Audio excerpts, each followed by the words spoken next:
line up on number 1. You have 3.5 minutes to complete your placing, mark your cards, and an additional 8 minutes for seniors to take minutes for oral reasons. Both classes are senior reasons only.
Step back to the rail. We're going to walk the first step back to the rail, please.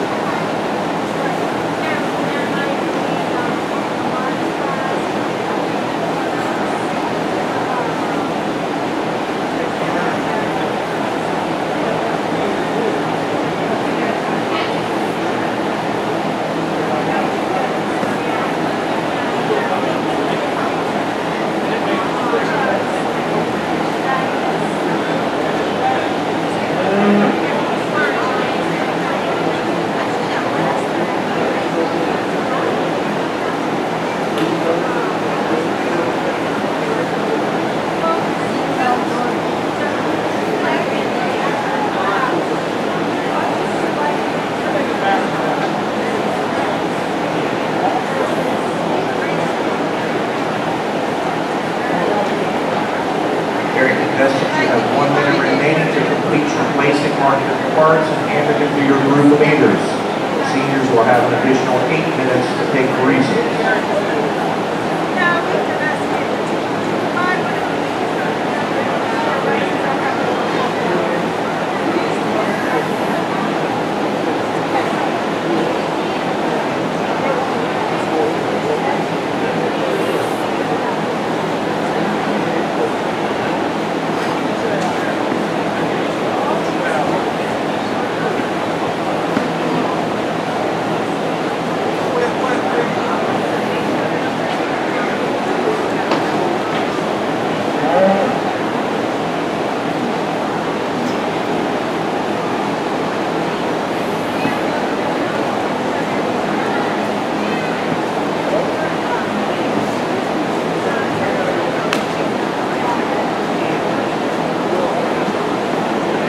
Contestants, your time is up. Mark your cards and hand them into your group leaders. Juniors and intermediates, step back to the rail.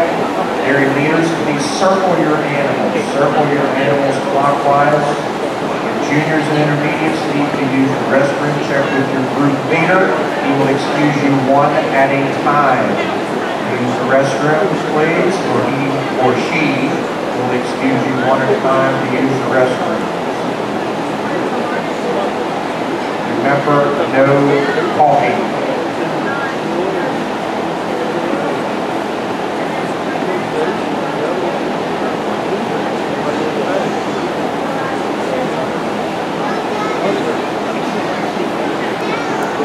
Area leaders, circle your animals.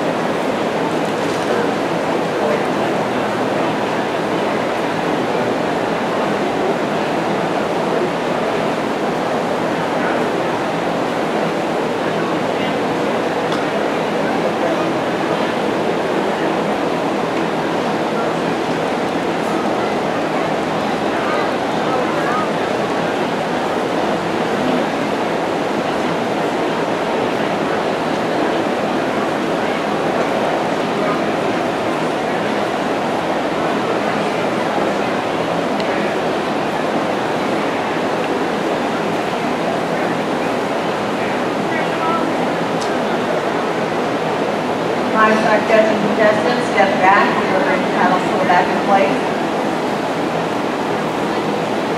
Dairy leaders, please go head to tail diagonally.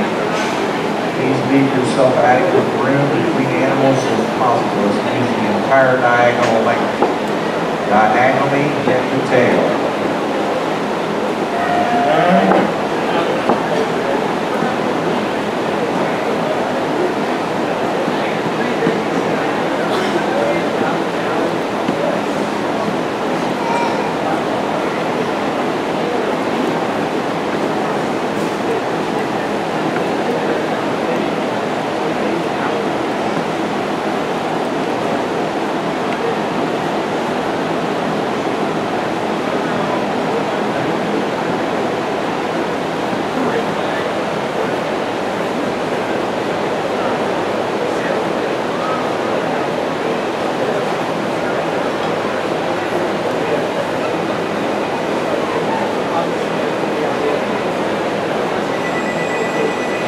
If you are an even number, you may come up to post-inspection. Everyone else may stay on the rail. Even number, everyone else may stay on the rail. You may not go between the cattle, only float.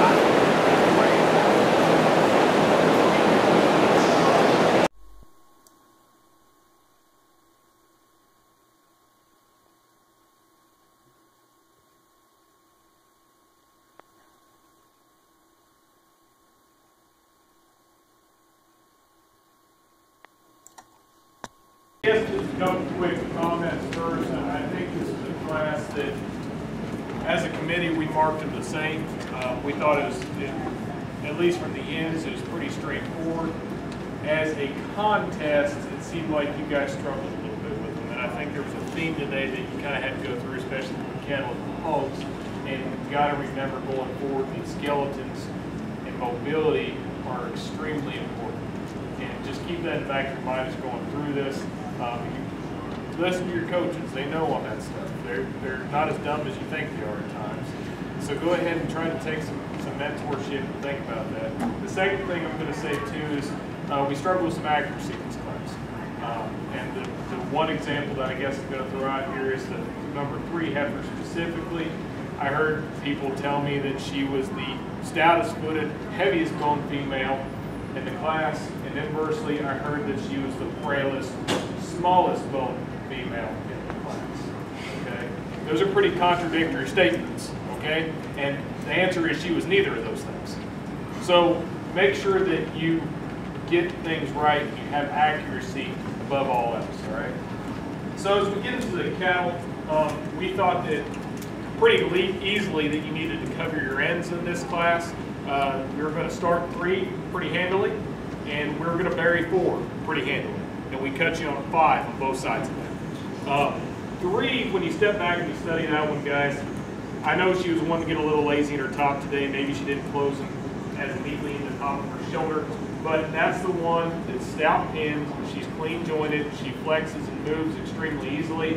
She's got the most maternal rib shape in the class. She's elevated and long about her head and neck. She's a combination female that's very, very fault-free when you start looking at the rest of the class, and the kind of females that go and they get better with time as you send them in production, and that's something you have to keep in mind. Inversely, on the other end, when you start talking about 4, a lot of you guys want to say that she was had a lot of advantage in terms of middle, in terms of volume. I would venture to say that that's a little bit false. She was maybe a little more sprung coming out of her spine specifically, but she really closed in her lower rib. She was really flat and plain about her forerib, shallow in her heart, shallow in her rear flank as well. When you start talking about mobility, that's the coarsest one. That's the one that's really big bull-headed. That's the one that's really into her hock, straight off of both ends, short out of her hip, and really inhibited on the go. I understand she's big. I understand she's got performance, and I understand she's got some muscle. But if there's anything you need to go away from today, is she's poor skeleton, she's really coarse, and she's not that big body. Okay? And I am being hard on you guys because a lot of you guys moved her up and she didn't need to be off body. Okay? I don't care if she's big. Little guys, just keep that in mind going forward. All right? In the middle, we liked them the same. We did 1, 2 in the middle. We thought that was a closer decision. 1, you kind of want to dismiss her immediately because she's maybe not as one, when you start talking about ID points, she's a dirty heifer. She hasn't been presented and cleaned up as nice. She's the one that's not clipped out through her head. But when you step back and study her, and you want to say she's a little coarser shouldered, you want to say she's a little coarser jointed. She's not as capacious and sweet, as much sweet down low as maybe you like to see her. But when she collects herself and puts herself on the move, she's actually travels extremely efficiently off of both ends of her skeleton.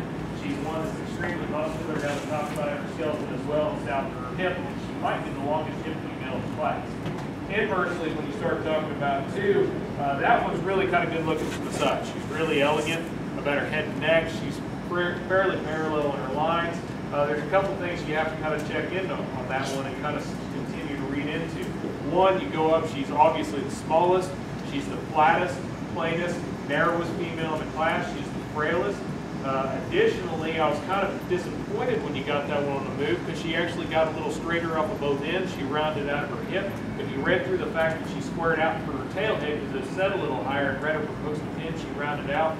She wasn't near as coordinated. So we thought that we'd let you talk those a little bit. We put a 2-point cut in the middle, but we went ahead and line to go with the added mobility, stoutness, and performance. So thank you guys. Good luck with the rest of your fall.